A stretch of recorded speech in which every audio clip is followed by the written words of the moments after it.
Hi everyone, I'm Precious Peters and I'm pleased to have you here on my channel. In today's video, as you may have seen from the title already, I'm going to be talking about things I wish my parents had taught me while growing up.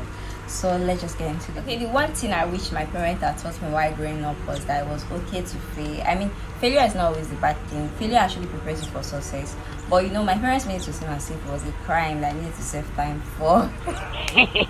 I mean, you always had to confess in everything except the bad things, obviously. It would be like, in my time, do you know, I used to carry first.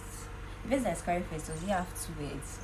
Does he have two heads? Some had to flog their kids for failing a test because they felt like when the child thinks about the pains of the kings, the child when the child thinks about the pain, the child is going to like change. But actually, did you change a thing? Yeah, you did actually. You changed a thing, and I'm not talking about where the child changes. I mean, it happens to some people. Why to some other people it doesn't happen? I mean, you just taught that child to always ingest pain whenever the child failed. I mean, you just see me. There are some people that have not used to pain. They've quickly adapted to it, and it's like a part of them already. I mean, that child, what you would have done to that child was that you would have like analyzed the situations to make us realize where we did wrong, so that in the future we do it better. I think that would have been better. But that child you taught how to ingest pain, guess what? The child just found a coping mechanism, and the child started taking drugs, smoking, and you're surprised.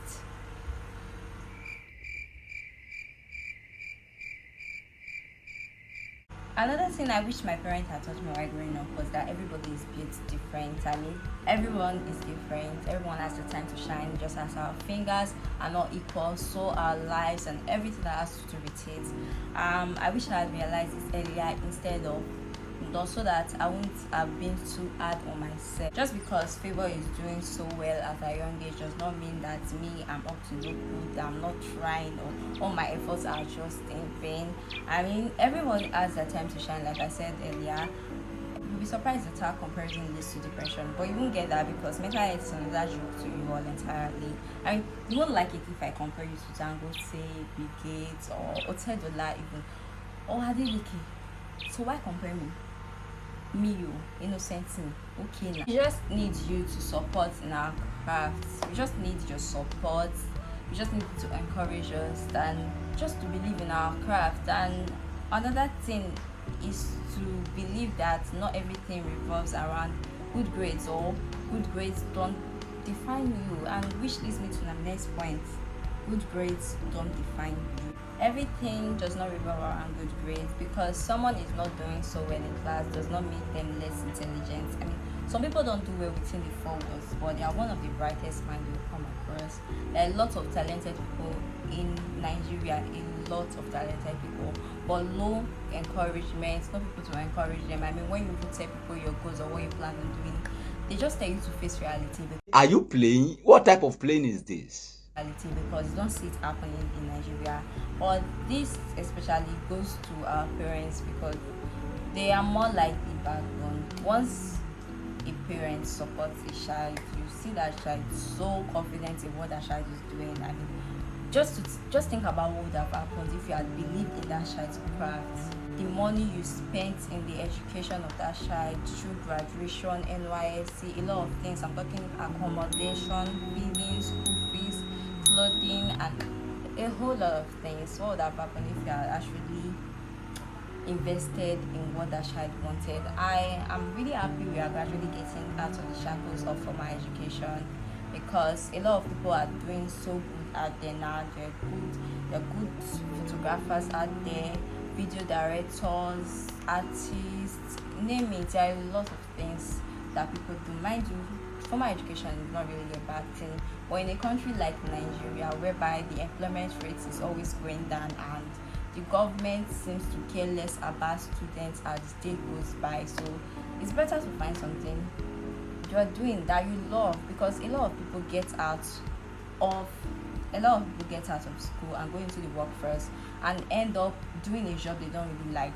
doing a job they hate, they just have to do it because they are even lucky to have gotten a job, so they just want to do anything to make them efficient. I mean, to make them to be able to feed themselves or their family. Every time I think about how Nigeria is going, it just makes me sad because I don't know, when is it going to be better? No, wait, scrap that. When is it going to be good at least? Talking about this topic gives me a headache. I need to take my Panadol right now, please. Next. The next thing I wish my parents had taught me while growing up was the topic of sex. Yeah, you heard me right, sex. And this is really one delicate issue as it scares most of our parents. I mean, they think it's something to be scared of. It's abominable, it's forbidden. Like, you don't talk about it. They don't relate. Like, it's something that is so triggering to them. Imagine my mom calling a fuck fake while growing up. She still calls it today. I have to correct her mom. Please, it's fuck. Don't be saying fake. What is that? What the heck? It's better to have it from a reliable source. I mean, will you rather we have it or we get that education from your way, or we have it the worst way? Because they're ready to jump in an age appropriate conversation with your child about sex. Make them feel comfortable to talk to you about it, because if you're not talking to me about it, how will I be comfortable enough to talk to you about it? I feel safe to come to you to lay down this issue, because you made it seem as you didn't make us get comfortable enough to talk about it to you. I mean, you hear somebody, your mother saying that okay, if somebody touches you, you get pregnant. What's that? Scrap that out. Like, okay, now somebody already touched the child and the child didn't get pregnant. That's all lies and deceit. For the guys, they barely mention it to the guys, and they don't talk. That's why a lot of people today, they turn to rape because of improper sex education. They didn't really educate them properly of what consent means. That no means no. They have no idea what that means. I wish they had educated me or talked to me about consent, reproduction, protection. I'm not even saying that if you talk to your children about it, you're not going to have sex. Yeah, sure, they're still going to do it regardless. But research has actually shown that kids that know about sex at a younger age, they are the ones that actually delay having sex. Okay? Another thing I wish my parents had taught me while growing up was that showing of emotions is not always a bad thing. Showing of emotions doesn't make me weak. Showing of emotions just means that I'm embracing my humanity. Growing up, I wasn't really allowed to show emotions. Even to today, it affects me, and sometimes I tend to be an emotional wreck, or which is actually bad. I mean, some parents make their children feel this way indirectly or directly. Directly in the sense that they tell you face to face, don't cry. If I see you, I will beat you. I'm not talking about when they beat you for doing something bad. Yeah, I'm talking about maybe something happens between you and your friends, or I don't know, anything just happens and you're actually crying, or they come to you like, why are you crying? Better wipe that tears away from your face. Most especially when it comes to men, they attack them mostly like, oh, you're a man, why are you crying? You're crying. Why are you weak? You're crying like you're a woman. Don't cry. Don't do it indirectly with the type of energy they give to you when they look you. You know, you just can't do it. I mean, you can't wear an old clothes to the church, so it's the same way. You can't do it in that environment. I mean, there is what you do in an environment that you know that okay, this environment is safe to do that. So I mean, that's kind of thing.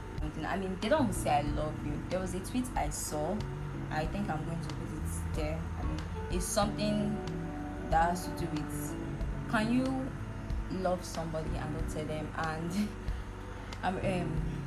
can you love someone and don't tell them you love them? Nigerian parents just came to my mind immediately. They love you. They love you. I'm not saying they don't love you. They love you, but they don't really tell you they love you. We'd love to hear you say you're proud of us. We'd love to hear you say you love us. We'd love to hear you say anything you feel about us. I think the most valid emotion to them is that of happiness. Obviously, they love to party, and that of anger. When you hear something like, My friend, will you get out of here? I mean, you said I'm your friend. You said I'm your friend. You called me your friend. Is that you shout at your friend? I don't want peace. I want problems always. Tobacco out feelings actually makes things worse. It piles up and gets aggravated easily, and you mostly make a big deal out of nothing basically. It's okay to cry, there is absolutely nothing wrong with it. Taking time to grieve actually makes you stronger and helps you get right back on track.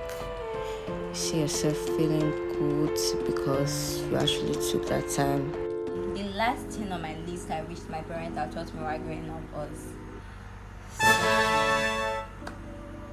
I wish I had learned earlier about self-love. I learned about self-love when I was growing up, and surfing the internet, reading books, watching movies. That was when I got to know about self-love and to just love myself for me basically. I mean, if you think about the things we were taught to do that would make us good women, was basically for a man's validation or for just people's validation. I mean, hear them say stuff like, you are still sleeping. You don't even do anything in their house. Is that how you sleep in your husband's house? What about if you go to your in-laws' house? Is that how you want to behave there? I mean, you will not even take care of yourself. You don't have your bath. You are smelling. Can you not just teach me those things? You tell me to do those things just for me, to make me feel good, not so I could be worthy to be in any man's house. You don't hear people say that to a man if he's dirty. The only thing you hear is that you never bath. See as you smell. This your girlfriend, they try you. I see your clothes, you've not washed. Your room is so dirty, very smelling. And the person will go marry you, go trash, you go walk. That's the thing here. I want to know when it feels like the world doesn't accept me. I have self-acceptance. I love myself rather than just being sad. Not everyone is going to resonate with your energy, and that's okay.